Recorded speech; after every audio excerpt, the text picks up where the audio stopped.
Hello, everyone. Welcome back to Mondays with Megan. On the last Monday of every month, I'm going to talk about a specific word or phrase that has been redefined by the left and I took this term from someone else. Alyssa Childers is the first person that I heard this term from, the term is linguistic theft. And it is using a word that and this can be intentional or not, um, a word that did have one meaning and now has been redefined by the left. The left is in the process of rewriting the dictionary, which is a form of book burning. And I'll explain that reason in a minute. And you take that word that used to mean one thing that a lot of people still use as that meaning, but you're using it to mean something completely different. And you either know that you're doing that, and you don't tell the other person, or you just think that everybody uses that word the way that you're using it. This will become clearer with the example I'm going to give today, but I first want to talk about how rewriting the dictionary is a form of book burning. So, and again, I know people are going to be like, you're redefining the term book burning because burning is a literal term where you light something on fire. So I'm going to talk about what I mean by linguistic theft, redefining words, rewriting the dictionary. It's a form of book burning. I realize words change over time. I realize that we wouldn't have to constantly be updating the dictionary if words didn't change, but we have to understand what we're doing when we talk about rewriting the dictionary. Dictionaries reflect the usage, the colloquial usage of words. There's this thing called the etymological fallacy, which says a word means what it's always meant, or a word means what its original definition says it means.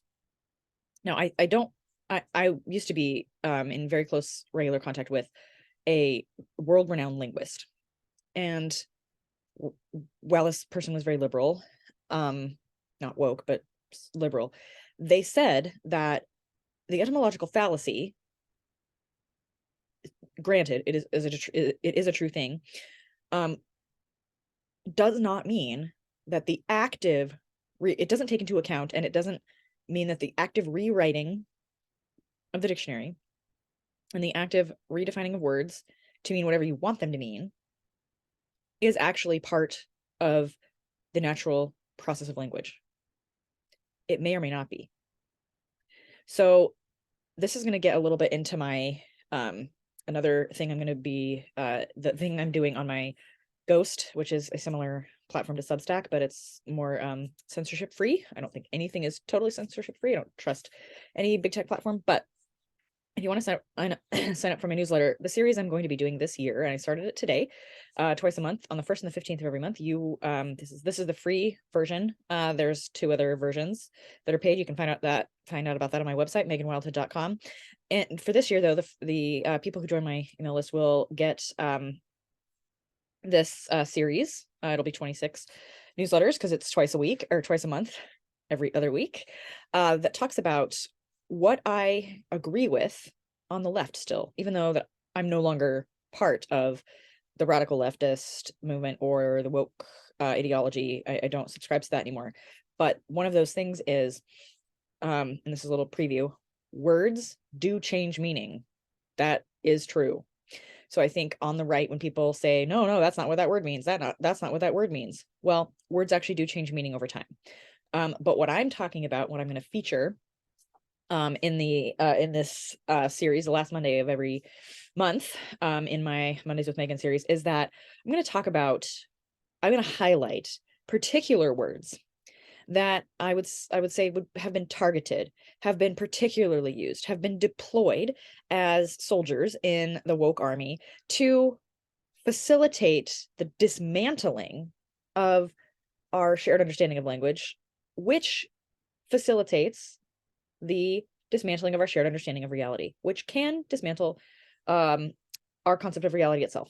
So, because as I've said in one of my first videos, I think it was my first video, language has creative power. Words are worlds. Words are the basis of the universe. The universe is one spoken sentence. God created using words. So the word I'm going to focus on today is, or I should finish, book burning. When you change meanings of words drastically so fast that you actually are actively rewriting the dictionary rather than letting the dictionary reflect the natural change of language over time, which is what dictionaries are, then what you have is you break languages based on tradition, right? We learn how to speak.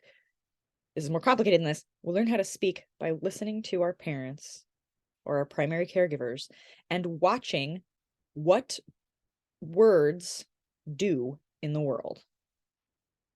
So it's not a one-to-one correlation. Obviously, somebody can say something and do another, but that still tells you what a word means or doesn't mean. When you actively go in there and start screwing around with the linguistic machine, the machine of language, then you are breaking the tradition, which is exactly what the woke ideology wants to do. Burn it all to the ground.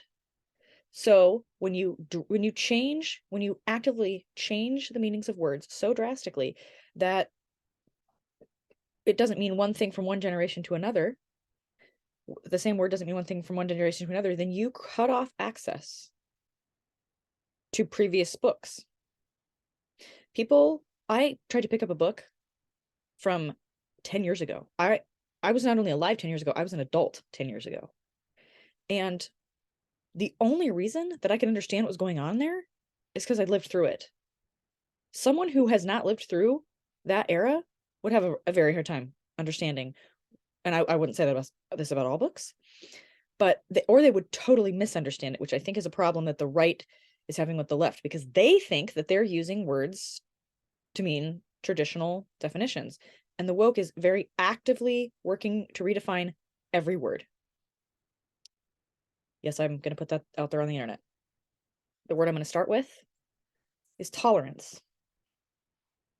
So, and we've all heard the word, right? And I think for most people who are my age, or so I'm a geriatric millennial, if that, and that there's a lot of definitions of that. But the way that I understand geriatric millennial is people who both feel that they both grew up with the internet and also have very strong, vivid memories of life before the internet. Good times. So it's not even all the millennials. It's mostly just the first half. So people born between 1982-ish to 1995-ish. These are not like official definitions. I just know that in my experience, I have a hard time relating to people born after 1995 because I have to explain the concept of privacy to them, which is kind of horrifying to me. Anyway, so let's see what the definition of tolerance used to be is the practice of respect despite disagreement. So it presumed disagreement. And what it was advocating for was, not fighting just because you disagreed.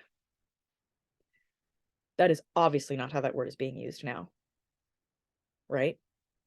Obviously, what we have done is we have allowed the word tolerance to now basically mean mandatory acceptance and even mandatory celebration of all ideas, including ones we disagree with. If you voice a disagreement, you are called intolerant. Now, of course, there are many dysfunctional ways to voice a disagreement. And so it's not to say that we just get a blanket statement for, oh, all disagreement, but no, just the mere existence of disagreement is considered intolerant now. And that's not even in my lifetime, that's not what it's meant. It is meant mutual respect and honor despite disagreement. It was in the definition of the word tolerance was disagreement. So cancel culture basically canceled the old definition of the word tolerance and has now replaced it with mandatory affirmation. You now have to, tolerate is kind of even a dirty word now, right? Because it's not enough. It's not enough to tolerate. No, no, no. You must celebrate and affirm every aspect of every piece of my identity that I declare without any input or iron sharpening iron with anyone else. You can literally see how Looney Tunes that makes society. So this is to help us along with the conversation of how to talk to a radical leftist. Well, you don't have to use words the way they're using them, but you have to know how they're using them. And they don't define them like, hey, we meant that this word used to mean this, now we're using it this way. No, they just declare that this is how this is. Like when I was talking in a previous video about this definition of racism is prejudice plus power. No explanation for why. No acknowledgement of any sort of context or history or anything of the definition or usage of any of the words, just declarative statements that you are then considered dangerous or a conspiracy theorist if you don't blindly accept. So if you are the apparently old definition of tolerant, you are an extremist. We're going to get to the word extremist later, but I want you to start to see how this stuff works. The first step to how do I talk to my radical leftist friends is knowing what dictionary they're using. It's the one they're writing. To hell with all others. Ask me how I know. So there's going to be a lot more of these videos on what words are being used to mean versus what the traditional meaning is sort of, and words that, and the ones that I think we should preserve tolerance, mutual respect despite disagreement. I think we should keep that definition. Mandatory celebration and affirmation, first of all, does not bring safety. It fragilizes people further. There are people alive today who have never had their feelings challenged. We're going to get to that too. All feelings are valid. No, that is not true. And it's exhausting and tedious. And we're going to talk about that in a previous video. We're going to talk about it in a previous video. Can you tell I found the wormhole? We're going to talk about it in the future. So anyway, there's no cat part of this video right now because my housemate is home, which I am very glad that he prefers her over me because she has had him 10 years. So I just showed up here a couple years ago. And he was being very adorably snuggly with her out in the living room. So, but there does need to be a cat acknowledgement, of course. Yeah. Anyway, I've already mentioned where you can connect with me further. I will put those links in the in the description of the video. And I'm still working on getting my platforms up and running, but actually by the time you see this video, they should be up. And I'll post those links too. Be Sovereign, definitely gonna be one of them. And then I'm still researching Rumble, BitChute, and Odyssey.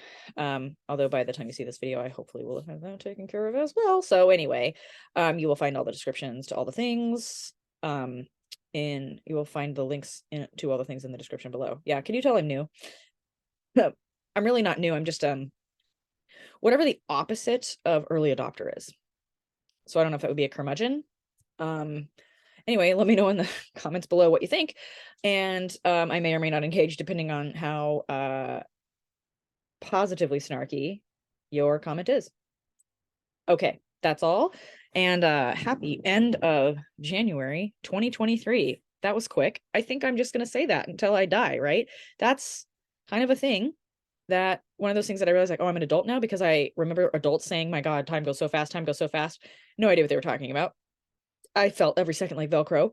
Christmas took forever and ever and ever. And I'm like, oh my gosh, Christmas was last week. But the cool news is that it hasn't happened this year yet. So that's what I love about New Year's. Anyway, so yeah, I'm going to just probably keep commenting on how horrifically fast time is going.